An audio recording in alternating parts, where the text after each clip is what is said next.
Hi, I'm Gary Kim, and I'm here with Bill Barney, the CEO of Global Cloud Exchange, and no stranger to PTC at all. Not at all. Glad to see that you're back, and glad to see you're causing trouble again. Well, it's good to be back with you, Gary. It's always fun to be here in the warm weather. Yeah. Now, for the last several years, we've been hearing about cloud, cloud, cloud, and especially from the lips of people who are really big in what we used to call the bandwidth business. Yep. Why is that? I think cloud, its number one component in its architecture is fiber. And so if you're in the fiber space, it's a great time to be here. And I think the last few years when we come to these conferences, everything's been mobile. Everything's been wireless. And I think you're seeing a shift now with big data back to the reality that you need big pipes around the world. And so guys like us love this space. And it's a lot like what we were seeing in the late 90s, early 2000s. When you Don't say that. No, I think this is different. This is different. But I think reality is we're back to sort of one of those explosive growth phases that we saw like in the late 90s. Mm-hmm. Now, obviously, content and video is really driving demand on those pipes. But the way we do computing has changed. How does that contribute? Well, I think what's happened is the advent of virtualization has really moved computing to where enterprises no longer build data centers. They rent data centers, right? So, and enterprises no longer put in an office, they don't have raised floor. They actually use somebody else's raised floor, a mile away. And I think this is really the change that we're seeing right now in terms of the economies of scale that they get in the compute space, and our sector now participating in that, which is, we never really participated in the compute industry. Mm-hmm. We're now in the computer industry. We're in the software industry. I mean, that's why you're seeing growth. It's because we're capitalizing on other markets that are very, very large, and we're now software companies, we're now computer companies. And I think this is a big change, I think, for telecom companies. Now, with that change is going to come a increase in the addressable market, and I'm guessing it's a pretty big change. How do you evaluate that? I think it's phenomenal. I think, but there's going to be losers and there's going to be winners in this. I mean, I think if you don't play in that space, you lose. So if you don't really have a cloud strategy today, you're going to struggle in the next 5 years, because I think the market is changing very, very quickly. Wide area networks are changing very, very quickly.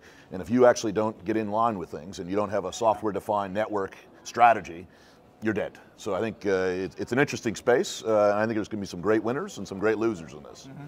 So devices like smartphones, I use Chromebooks all the time. So every time I put keystrokes down, they're traversing the network to a remote server. So I don't even have my bits traversing to my hard drive. They go right out in the cloud immediately. Is that the sort of thing we're talking about? Yeah, I mean, the cool thing is okay, a nice middle-class guy. Aside from that. Yeah, but think about the billion Indians, the billion Chinese that never could afford compute power because it was too expensive, it was too far, it was a bridge too far. They're now going to be on the internet. You think about it, the next 2 billion users can get on the internet because of this new world of cloud computing. And I think that's the space that people are missing, which is where a lot of the growth is going to come, is emerging markets where you're actually going to have new users on the internet. And finally, we found a way to get them there, which is a $300 or $200 flat screen with a compute in the back. You essentially, in a remote location, we can bring a small village onto the internet, which we couldn't do before. Right. Now, in terms of virtualization, business implications, how does that change what you have to do in terms of your strategy? Well, I think the interesting thing is CIOs now don't build infrastructure. They rent infrastructure. So the important thing is to have all the infrastructure players on your network. In the past, it used to be, I'm going to be a data center provider, and I'm going to play in that space and have a network. What's important now is to have all the virtualized guys on your network. And that's the most important thing, to have that ecosystem connected to you. It's no longer as important to own the end infrastructure, so to own the data centers or the POPs. The key thing is actually to be connected to everybody. And that's a very, very big change, I think, for telcos, because we like to be infrastructure players, and the stuff at the endpoints is not going to be us. It's going to be somebody else. And I think that's the thing that we've got to get used to, because those guys are faster, more nimble, and they're going to play in that space, and we're going to be a transport mechanism. And we're going to make a lot of money doing it, but it's going to be, it's a different world we're going to. Yeah. So my last question is, does it matter where on your network all these servers and all these enterprise customers are located? Is it better if they're co-located and close together, or can they be at opposite ends of your transoceanic network? I think what cloud does is it globalizes the compute industry, and there's guys like Amazon and Microsoft that are playing there, But I think you're going to come back here in this forum in 5 years, and you're going to see 25 or 30 other players in that space. And I think the interesting thing about the model is there's no barriers to entry, okay?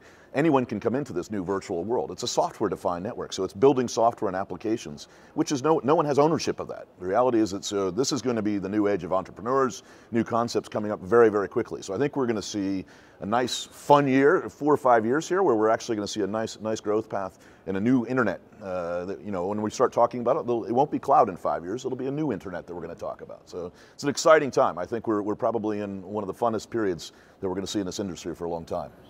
Bill, thanks very much. Thanks, Always Gary. appreciate hearing from you. It's good to hear from you. And thanks for watching.